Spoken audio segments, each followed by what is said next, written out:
बिस्मिल्लाहिर्रहमानिर्रहीम। Dear students, आज के इस लेक्चर में हम फाइलम प्लेटीहेल्मिन्थीज पर रोशनी डालेंगे। वर्ड प्लेटीहेल्मिन्थीज दो ग्रीक वर्ड से मिलकर बना है। प्लेटीज के मानी है फ्लैट, हेल्मिन के मानी है वार्म यानी कीड़ा। इस फाइलम के एनिमल्स को जनरली फ्लैट वर्म्स कहा जाता है। इन्हें प्लेटीहेल्मिन्थ्स भी कहते हैं। आइए डिस्कस करते हैं इनके जनरल कैरेक्टरिस्टिक्स। जनरल कैरेक्टरिस्टिक्स में सबसे पहले habitat. Flat worms free living हो सकते हैं फ्रेश वाटर या मरीन इन्वायरमेंट में। ये मॉइस्ट हैबिटेट में भी रहते हैं और इनके जो वेल नोन मेंबर्स हैं, मोस्ट फेमिलियर मेंबर्स हैं, वो पैरासाइट्स होते हैं। बॉडी, फ्लैट वर्म्स का बॉडी थिन होता है, सॉफ्ट होता है और डॉर्सोवेंट्रली फ्लैटेंड होता है। तो इनका बॉडी चूंकि डॉर्सोवेंट्रली फ्लैटेंड होता है, इसीलिए इन एनिमल्स को जनरली फ्लैट वर्म्स कहा जाता है। सिमेट्री, फ्लैट वर्म्स में बायलैटरल सिमेट्री पाई जाती है। बायलैटरल सिमेट्री से मुराद बॉडी का ऐसा डिजाइन है जिसमें बॉडी के सेंट्रल एक्सिस से गुजरने वाला सिंगल प्लेन बॉडी को ऐसे दो पार्ट्स में डिवाइड करता है जो एक दूसरे के मिरर इमेजेस होते हैं।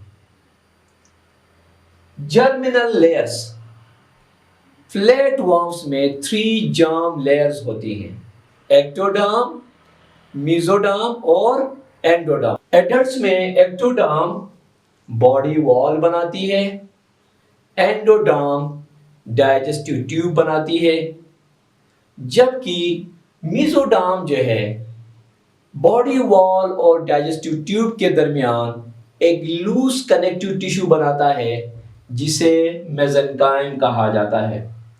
सेलुलर ऑर्गेनाइजेशन, फ्लैट वर्म्स में सेल्स ऑर्गेनाइज होके टिश्यूज बनाते हैं और टिश्यूज फर्दर ऑर्गेनाइज होके ऑर्गन्स बनाते हैं, यानी इनमें टिश्यू और organ system level of organization होता है। सीलोम, एक्चुअली इसका प्रोनाउंसिएशन है सीलम।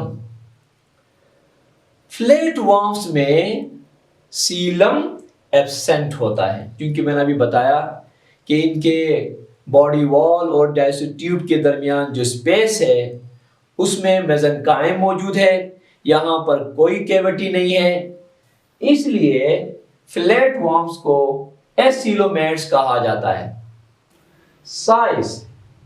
साइज में ये वेरी करते हैं। इनका साइज 1 मिलीमीटर से लेकर कई मीटर्स तक होता है। मोटिलिटी, फ्लैट वर्म जो होते हैं मोटाइल होते हैं। जो फ्री लिविंग फ्लैट वर्म्स हैं वो मूव करते हैं अपने बॉडी के अंडर साइड पर मौजूद सीलिया की मदद से, जबकि पैरासाइट्स में मूवमेंट रेस्ट्रिक्टेड होती है क्योंकि पैरासाइट्स को तैयारशुदा खुराक मिल जाता है, डाइजेस्टेड फूड आसानी से उनके सराउंडिंग में मिल जाता है, इसलिए उनको ज्यादा हरकत करने की जरूरत नहीं है। तो लिहाजा पैरासिटिक फ्लैट वर्म्स में मूवमेंट रेस्ट्रिक्टेड होती है। रिप्रोडक्शन, फ्लैट वर्म्स में प्लेटीहेल्मिन्थ्स में रिप्रोडक्शन सेक्सुअल भी होती है, एसेक्सुअल भी होती है। एसेक्सुअल रिप्रोडक्शन फिशन के जरिए होती है। फिशन में क्या होता है, बॉडी स्प्लिट होता है, दो पार्ट्स में, और हर पार्ट जो है अपने मिसिंग पार्ट्स को रीजनरेट करके मुकम्मल नया इंडिविजुअल बनाता है। ज्यादातर जो फ्लैट वर्म्स होते हैं वो मोनीशियस होते हैं। मोनीशियस, मोनो का मतलब है सिंगल, ईशियस का मतलब है हाउस, यानी मेल और female sex organs same animal में होते हैं, सेम इंडिविजुअल में होते हैं। ऐसे एनिमल्स जिनमें मेल और फीमेल सेक्स ऑर्गन दोनों पाए जाते हैं, जो स्पर्म भी बनाते हैं, एग्स भी प्रोड्यूस करते हैं, उन्हें हर्मैफ्रोडाइट कहा जाता है। फर्टिलाइजेशन, फ्लैट वर्म्स में फर्टिलाइजेशन इंटरनल होती है, यानी स्पर्म का एग के साथ फ्यूजन बॉडी के अंदर होता है। फ्लैट वर्म्स की एग्जांपल्स, फ्लैट वर्म्स में प्लेनेरियंस, फ्लूक्स और टेप वर्म्स शामिल हैं। प्लेनेरियंस को जीनस ड्यूजीजिया में रखा गया है, जबकि फ्लूक वर्म्स का अक्सर ताल्लुक जो है जीनस फेशियोला से है, और टेप वर्म जो है का एक जीनस है टीनिया। अब आते हैं जी एवोल्यूशनरी एडेप्टेशंस। डाइजेस्टिव सिस्टम की बात करेंगे। फ्लैट वर्म्स में डाइजेस्टिव सिस्टम निडेरियन से भी एडवांस्ड होता है, लेकिन इनकम्प्लीट होता है। इनकम्प्लीट डाइजेस्टिव सिस्टम से मुराद ऐसा डाइजेस्टिव सिस्टम है जिसकी सिंगल ओपनिंग होती है, यह बॉडी के बाहर एक ही सुराख के जरिए खुलती है, जिसे माउथ कहा जाता है। रेस्पिरेटरी और ट्रांसपोर्ट सिस्टम्स, फ्लैट वर्म्स में रेस्पिरेटरी और ट्रांसपोर्ट सिस्टम्स दोनों नहीं होते हैं।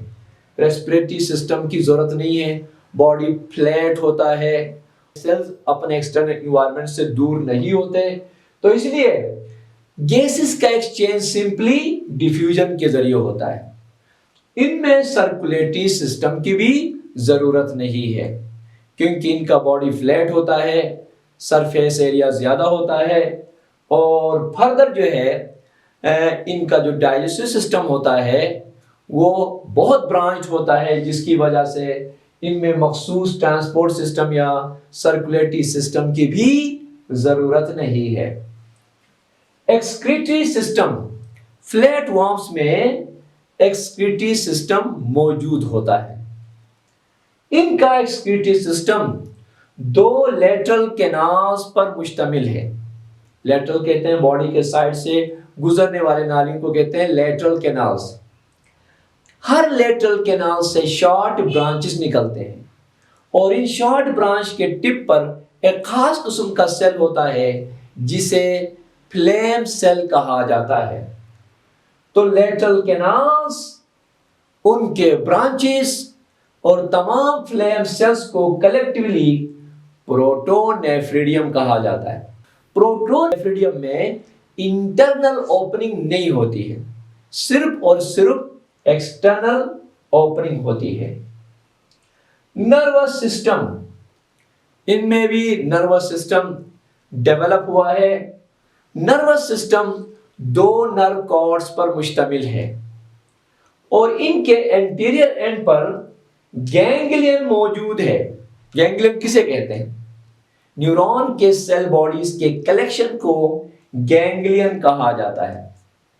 तो यहां पे सेंट्रल नर्वस सिस्टम की भी एक बिगनिंग हो चुकी है जी। अब आखिर में आते हैं फ्लैट वर्म्स की importance. Parasitic flat worms harmful होते हैं, ये डिजीजेस कॉज करते हैं एनिमल्स और इंसानों में, और उन्हें इस तरह से नुकसान पहुंच जाते हैं, लेकिन ये यूजुअली अपने होस्ट को किल नहीं करते। फ्लूक्स पैरासिटिक फ्लैट वर्म्स हैं। ये लंग्स, ब्लड लिवर वगैरह में पाए जाते हैं और इनके वजह से कॉफ, फीवर और जॉन्डिस होता है। अगर रेस्पिरेटरी सिस्टम में कहीं पर ये मौजूद होगा तो इरिटेशन होगी और इससे कॉफ होगा, खांसी होगी, क्योंकि एक तरह का ये इन्फेस्टेशन है, इसलिए यहाँ पे क्या होगा जी, बुखार होगा। और क्योंकि इसमें लिवर अगर मुतासिर होता है तो जॉन्डिस भी हो सकता है। टेप वर्म्स का बॉडी रिबन शेप्ड होता है, यानी फीता नुमा होता है। ये इंसान और कैटल के आंतों में पाए जाते हैं। कैटल से मुराद हैं गाय, बैल। इंसान और कैटल के आंतों में रहते हुए ये इंटेस्टिनल डिसऑर्डर्स और अनीमिया कॉज करते हैं।